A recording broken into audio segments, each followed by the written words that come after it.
Hello, everyone. I'm going to talk to you about cracking the code of DevSecops using two amazing tools we have at Synopsys, Intelligent Orchestration and CodeDX. So about me, my name is Meera Rao. I've been working at Synopsys for the past 14 years.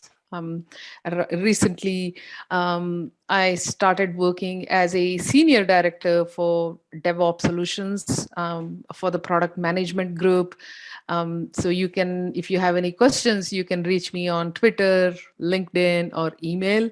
And I would be glad to talk to you or provide any insights. So we are seeing a lot of challenges when organizations say we want to move towards DevOps or DevSecops, especially when they want to build application security testing and then the challenges that they face.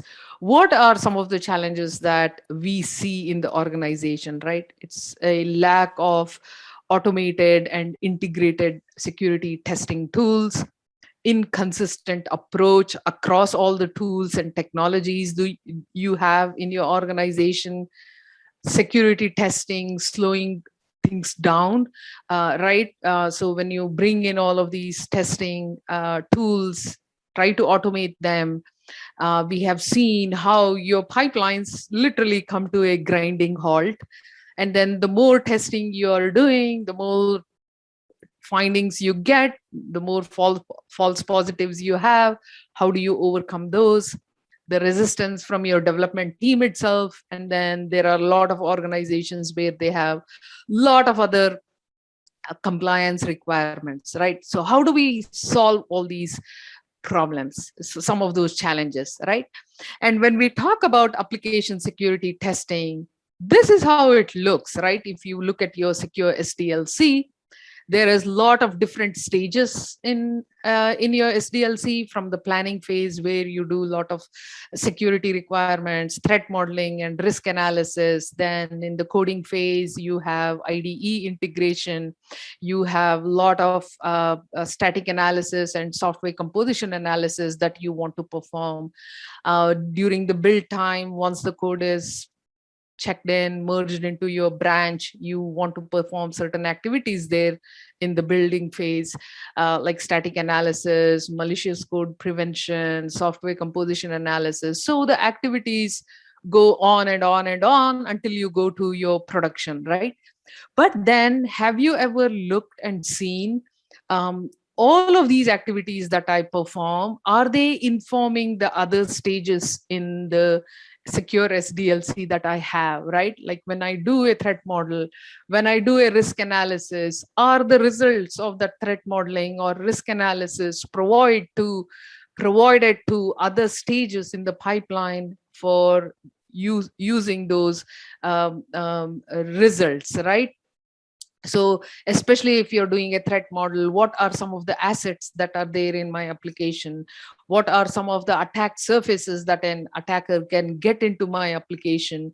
What are some of the controls that are there to make sure that we verify and have implemented those controls properly, right? Or even for that matter, when I run static analysis, is the results from my static analysis a pointer for my dynamic analysis, right? Okay, static analysis found a lot of cross-site scripting issues. I want my dynamic testing to focus on those cross-site scripting issues. Or you may have done a lot of penetration testing, a lot of results might have come out of that. Are you taking those results from the penetration testing, providing it back to all the other stages and saying, hey, let's see, why could we not find these results in my static analysis or dynamic analysis, right? So are one stage results providing that feedback to the other stage? Are the teams notified at regular intervals about what is happening, where it is happening, how it is happening, right? So when we see this, we see that the testing is siloed, right? So no one stage informs the other stages, whether it is through manual testing that you have done, automated testing, or whether it is other activities that you're doing or notifying someone, it doesn't happen, right? So, and then we also saw on top of all of that, organizations have so many tools. So in the beginning, when I started in this industry, right, almost in 2008, um, there were only like what, one or two activities, security activities that were automated. In the beginning, at least when I started, it was just static analysis, which was automated in the pipeline. And then slowly came dynamic analysis, then came software composition analysis, then we started automating all container scans, then cloud configuration reviews, the network scans. Then now every time like someone merges, there's a pull request, we want to run scans, we have different tools, different technologies. So this research that was performed by enterprise strategy group, if you look, almost like 43% have anywhere between 11 to 20 tools, right? So if you look, there's only a very small percentage where 8% that they have less than 5 tools running, right? So when you have so many tools that are running in the pipeline, you have so many results that are coming out of these tools. What are you doing with those results, right? You need to be not just finding issues, you also need to be spending time fixing those issues, right? So again, integrating all of those tools in a pipeline is a complex job, right? So that is where we saw a lot of the challenges across the industry over the past several years. And that is where we came up with this solution. All of the three triangles that are key for any enterprise, people, process, technology, are coming together. And then the CALMS philosophy, from culture of automation, lean, measurements, sharing, which is key for DevSecops, also is part of this, right? So you can see both of them. So one of the key things that I like to talk about is any tool or technology that you bring in, right? It should be like those unseen superheroes, Spider-Man or Wonder Woman. So when we have some challenges, they come in, they are invisible, they make all the changes, right? They fight, they fix the issues, and then they disappear, right?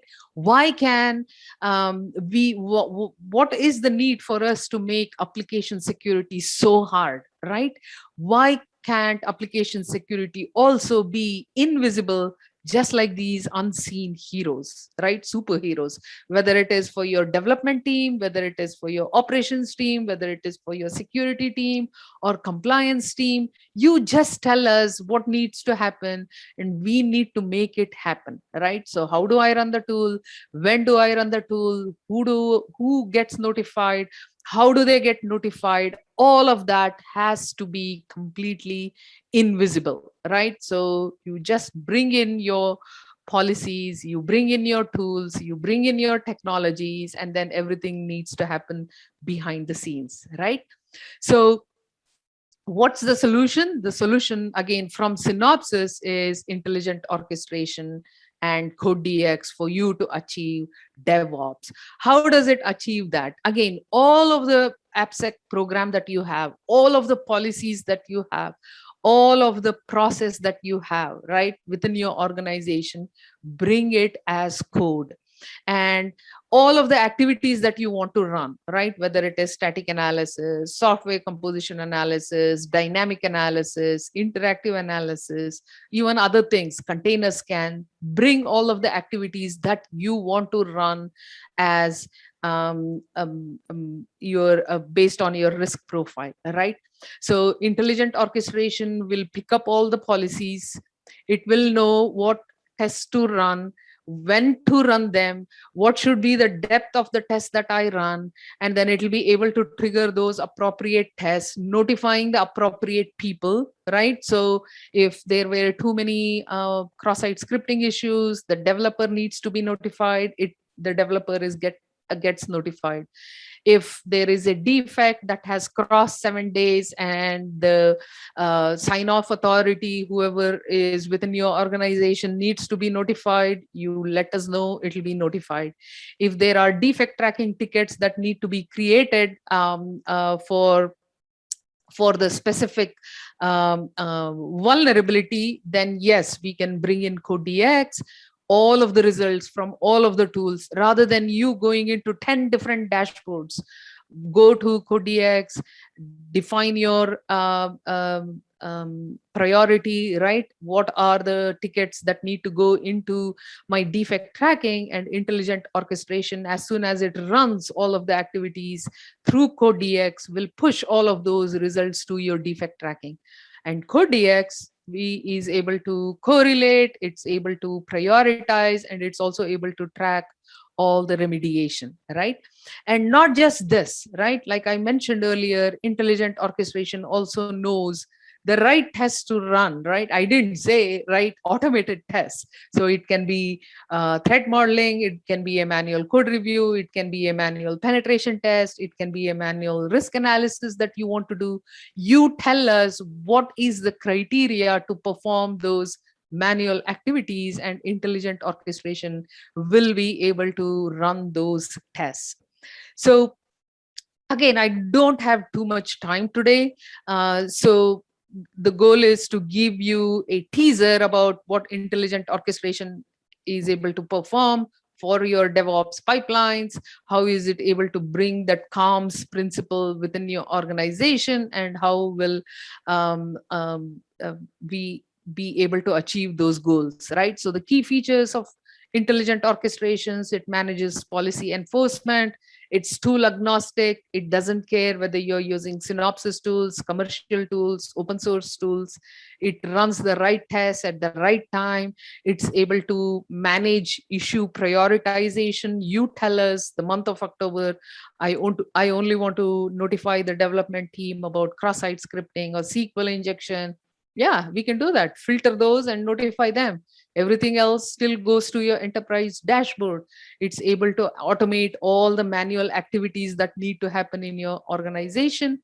And it's able to provide that right information to the right team, whether it goes to your developer, whether it goes to your security team, whether it goes to your development lead, sign off authority. It's able to provide all of those messages, right? And CodeDX again provides you that automated correlation, right? It is able to execute all the tests. It's able to correlate results from almost 1890 tools, commercial, open source, as well as Synopsys tools. It's able to track remediation. How much time did a developer take to remediate this? How much time is an application team taking to remediate all the issues? It's able to prioritize your vulnerabilities so that you can filter out all the noise using machine learning. And then you have one source of truth, because it centralizes the risk visibility. So you have a consolidated view of all the activities that happened, whether it was manual, whether it was automated. And then you have one place to look at the holistic results across your organization, right? So with both intelligent orchestration and CodeDX, you are able to manage everything as code, right? So your pipeline as code, your compliance as code, your policy as code, security as code, and also communication as code, right? So application security doesn't have to come at the cost of velocity. If you want to deploy every day, yeah, you can do it now. You define the rules, and intelligent orchestration is able to do all the rest. And then it also gives you the higher speed that you need. It is lower cost, it lowers your cost. Why? Because you're not running the tools all the time, whether it is in-house or in your cloud. You need infrastructure, you need resources to run all of those. So now you're reducing that cost. There is reduced friction, because now without running, you are working with your development team. There's continuous feedback that is provided, and then there's also continuous compliance, because based off of your compliance needs, it's able to perform a lot of other activities as well, manual activities or detailed drill down static analysis or whatever you have. I hope you enjoyed the talk. Take care and bye.